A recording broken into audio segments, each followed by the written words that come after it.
All right. Bismillah, walhamdulillah, wa salat, wa salam, wa rasulullah. Welcome to our We Are Okay Wednesday.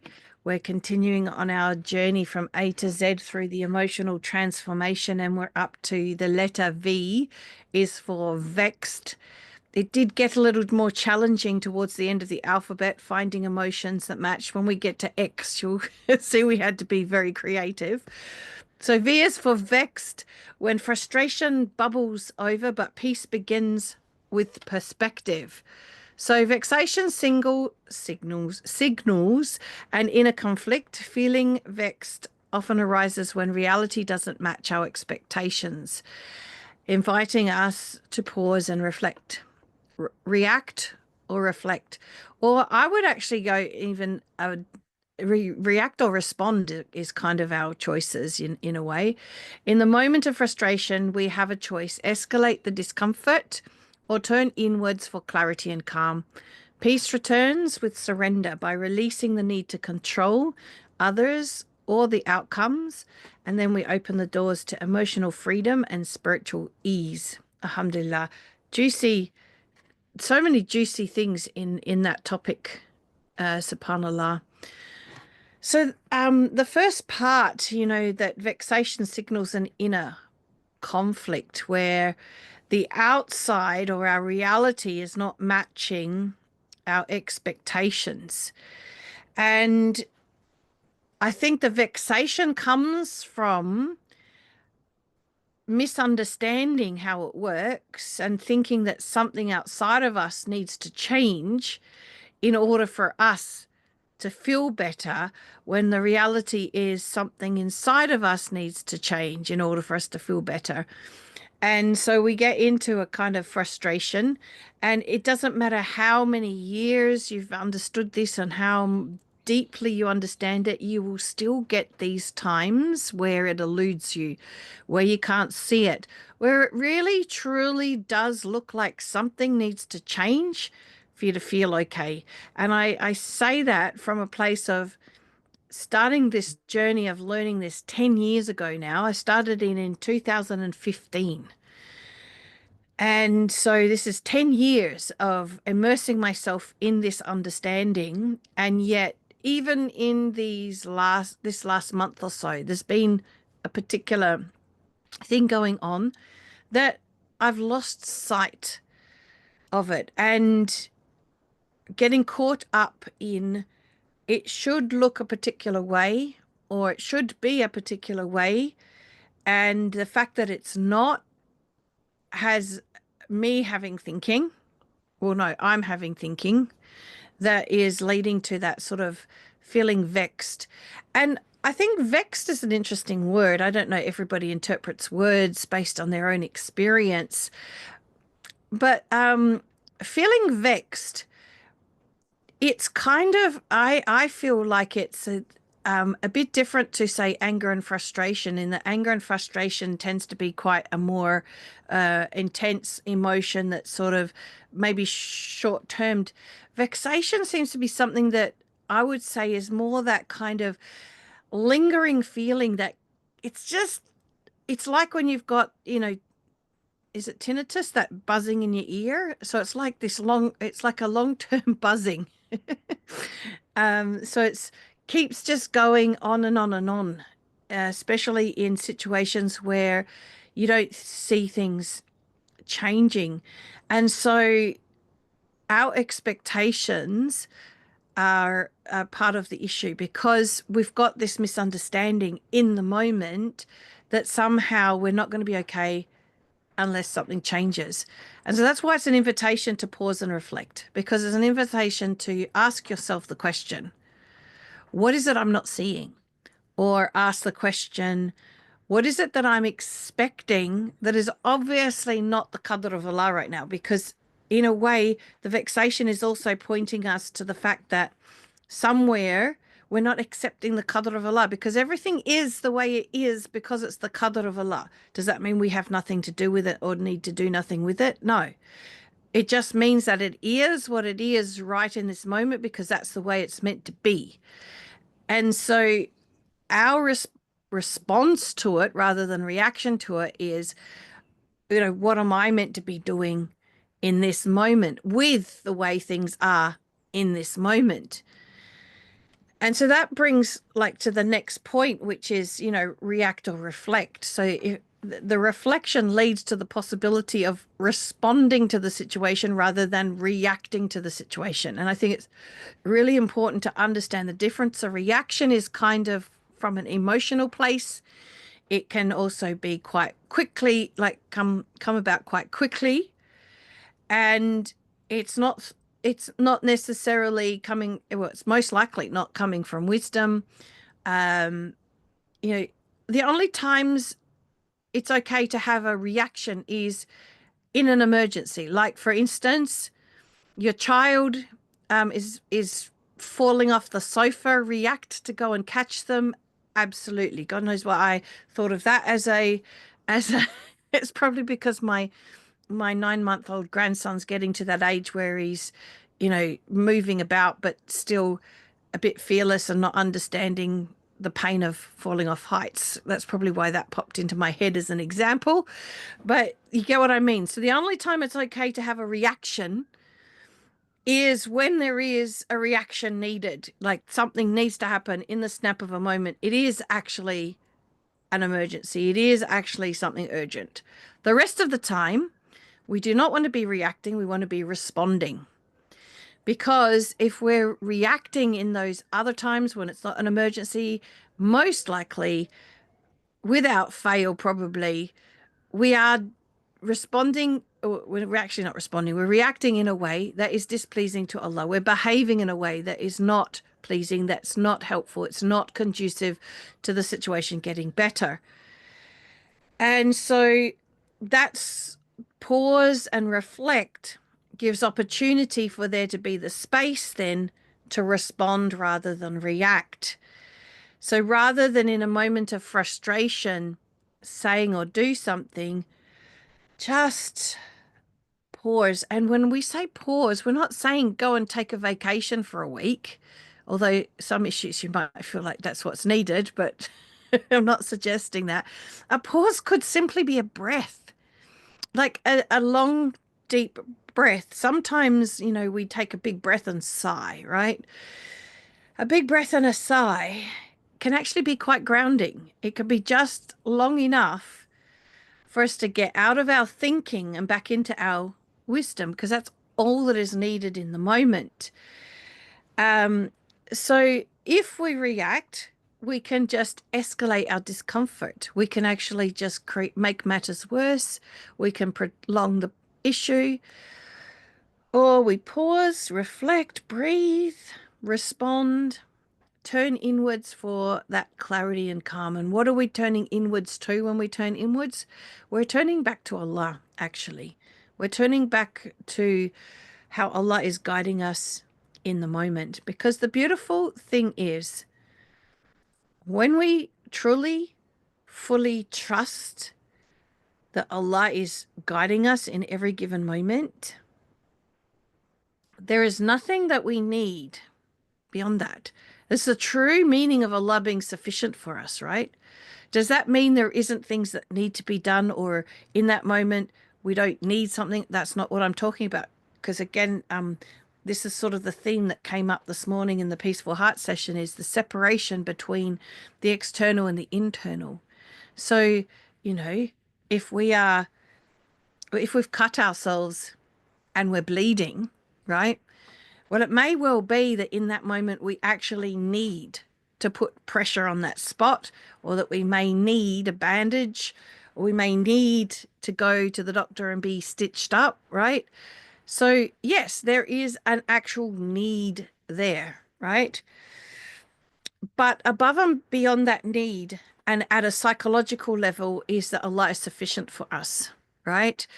And so the two don't cancel each other out. Like, don't get confused about actual needs versus the psychological needs that we create.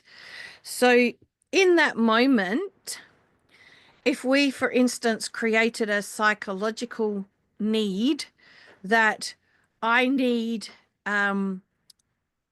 I don't know, in my child or my spouse or somebody to be 100% attention on me because I've cut open my knee and it's bleeding, and I create this psychological need for their attention in order to be okay. Now that is not true, right?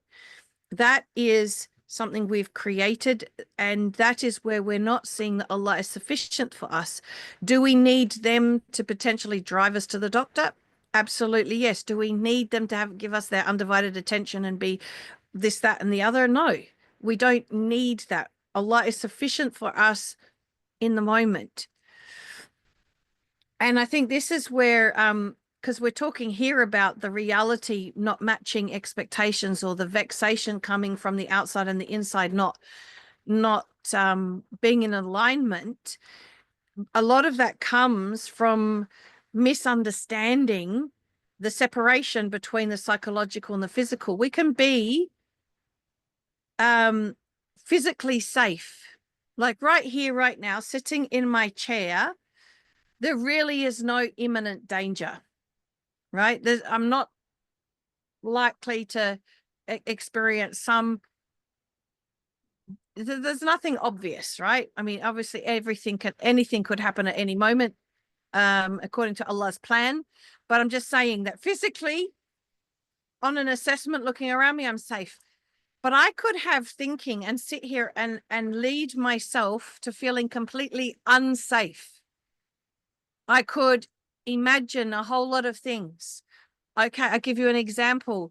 Not last night, the night before, there was some minor earthquake tremors, one in Melbourne where Aisha is, and one in Adelaide here. So it was, I think, somewhere to the east of the city. Some people felt it. I was oblivious to it. There was probably more more earth movement here from my snoring than the earthquake, to be honest. Anyway, in that moment, in this moment right now, I could get into this thinking, oh, where, the earth's plates are moving, because the article was talking about movement of things and how in this particular region it moves by 6 centimeters every year or something like that, and that's what's caused the tremors. And I could have built in my imagination, oh, 6 centimeters, that's a lot.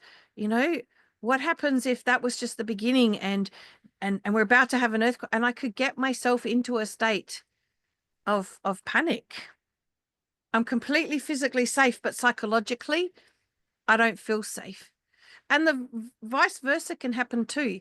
In fact, there was this woman in the middle of, it's funny I used the earthquake as an example, because the first example I was given that helped me understand this concept was a woman that was in Kathmandu during the big earthquakes in Nepal.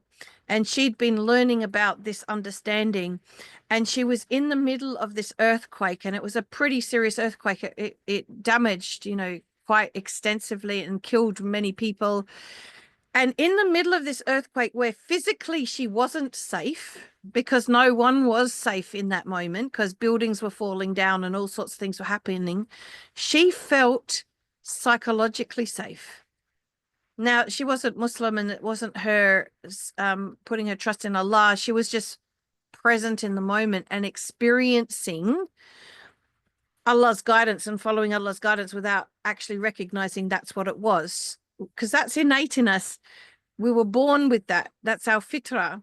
And so even non-Muslims can have those moments where they're totally in flow, following Allah's guidance, because they're so grounded in this moment. And she had that moment, and she had that realization, oh, wow, feeling safe has nothing to do with our circumstances, has everything to do with our thinking in the moment. SubhanAllah. So the peace, it returns to us inside when we surrender to the qadr of Allah, by releasing the need to control others or outcomes. We don't need to control anything outside of us. And that opens the door for us to have that emotional freedom and spiritual ease, just like the woman in the earthquake. So it doesn't matter what's going on, whether we're having a really difficult time in one of our relationships, or whether we're having really difficult, financial struggles, or we've just gone through something of a loss, maybe a death of someone, or we've been retrenched because they're reducing numbers in our workplace. Um, there's so many different, you know, experiences we could be going through. One sister shared at the beginning of the session before we began that her mum's not well, and it's serious. All of these things could leave us in a vexed state if our thinking isn't in alignment with the fact that Allah subhanahu wa ta'ala is guiding us at all times, and that when that feeling of vexation comes up, instead of pausing and turning inwards and giving ourselves that opportunity to come back to Allah in the moment. Forgot where I was going with that sentence, but think you get the picture. That we have that opportunity to do that. And if we don't do that, then what happens is we just react in the moment. And when we react in the moment, it's not necessarily in a way that's pleasing to Allah, nor is it in a way that makes things better. So vexation is another love letter from Allah. It's saying, ask yourself the question, where have I forgotten Allah? Because if you've listened to anything from what I've said today, it all comes back to trusting that Allah is there in the moment, that this is exactly how things are meant to be in this moment, and that if we are in that state of wisdom, we'll actually know how to respond in that moment. So we won't have to react, we will respond from a place of wisdom rather than react from a place of emotion, inshallah. So I'd love to open up the floor to any questions. Does anyone have any questions around that?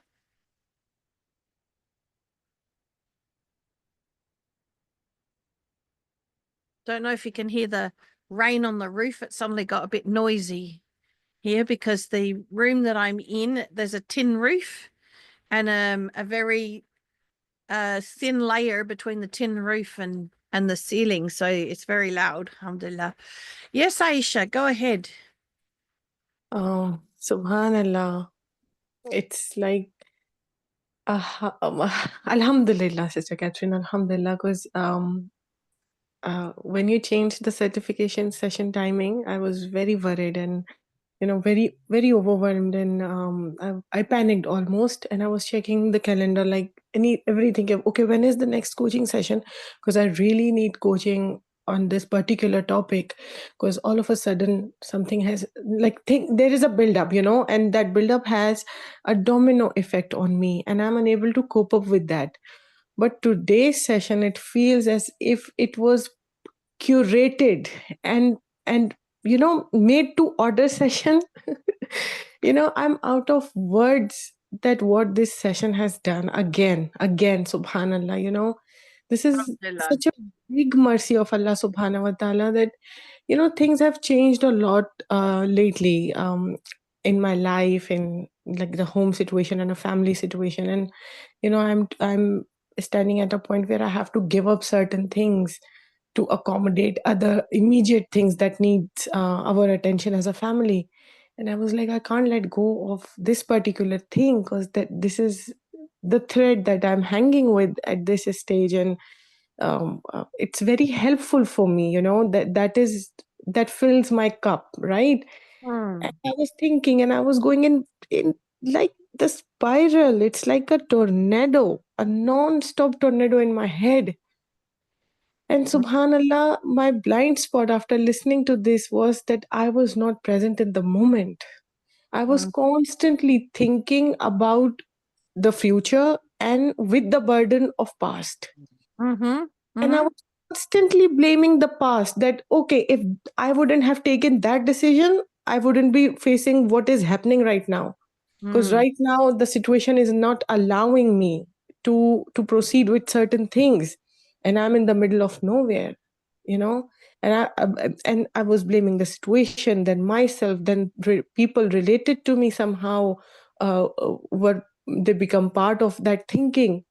But Mm-hmm. then, alhamdulillah, alhamdulillah, it's not settled down totally. But then the hope that I am feeling right now, that all that is happening, it's qadar of Allah. It meant to happen this way. And it is going to lead me somewhere better, definitely, because this is a plan of Allah subhanahu wa ta'ala. I didn't do it. The people who were around me didn't do it. Yes, I am blaming myself and people and the situation like anything in this moment. But that is me being human, I guess, you Yeah. know? Yeah. And the things that I'm unable to do, and You I'm are human, Aisha, so that's awesome, isn't it?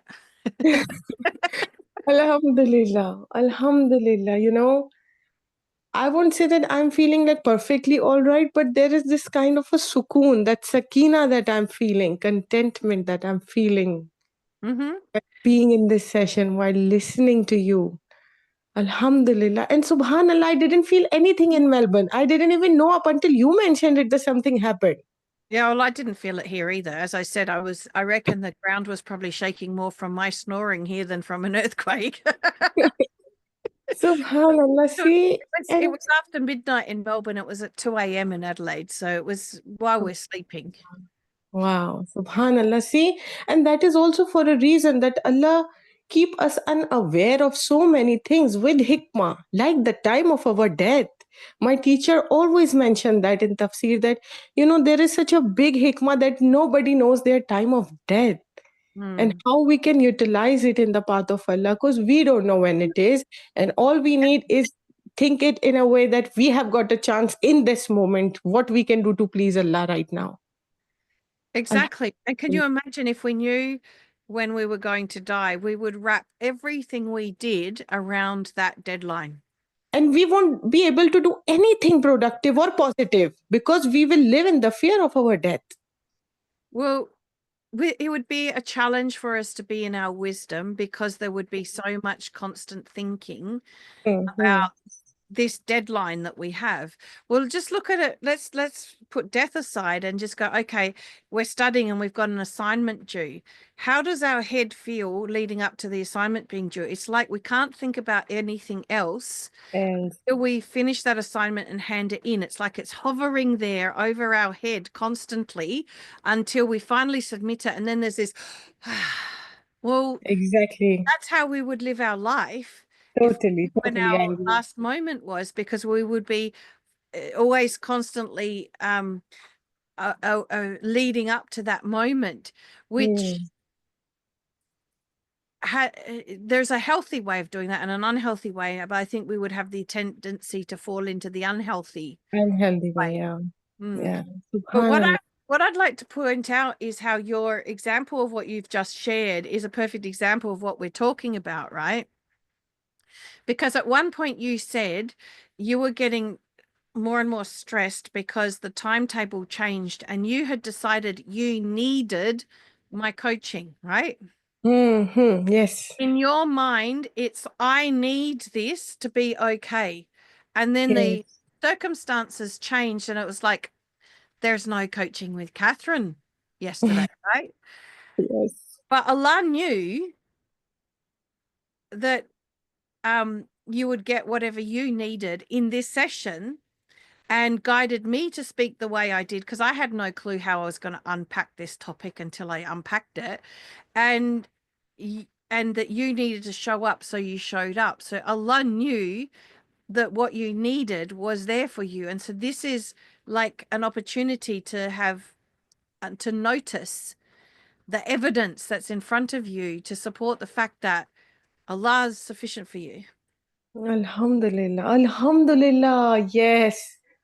Oh, yes. Right? Because the thing is, we miss these moments to notice that, but it's the Mm, noticing that keeps reinforcing the fact that Allah is sufficient for us, that we don't need to worry about anything.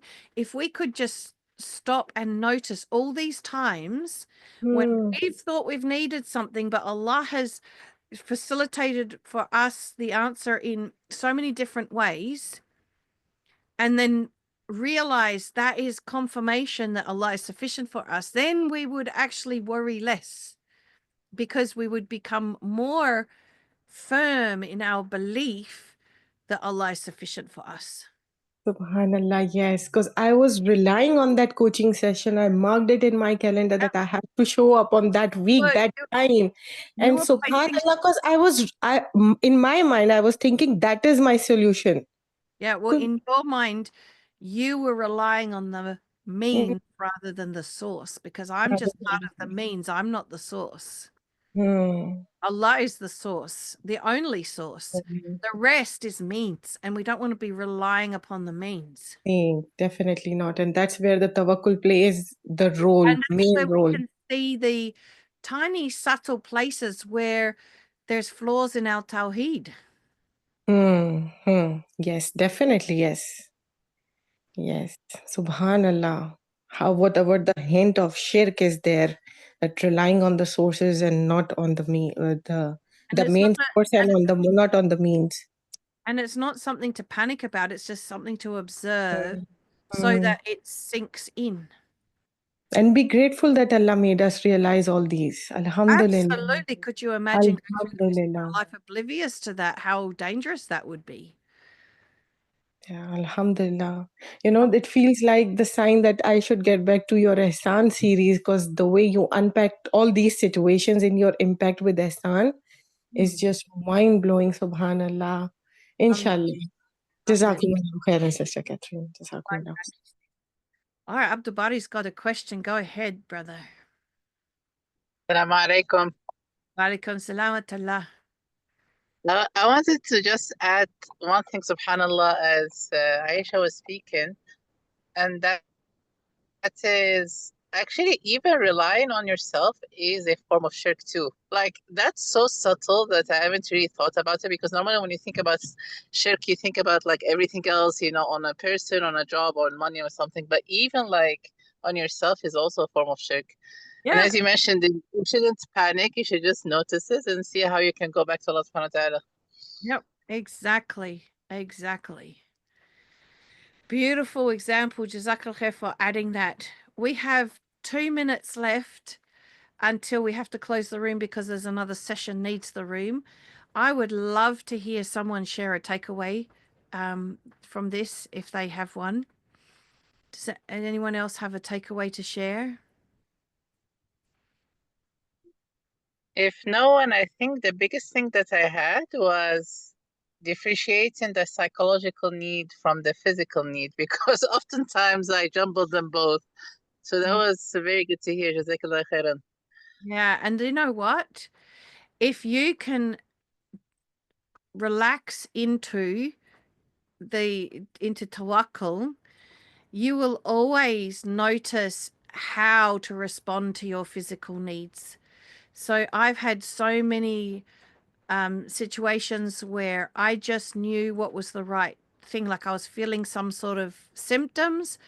Part of it was knowledge, but in the moment, just knowing, oh, what I need is this, and then following that lead. And then when I've gone to see a medical practitioner, they've actually said, oh, what you need is this. And it's like, oh, yeah, I already knew that.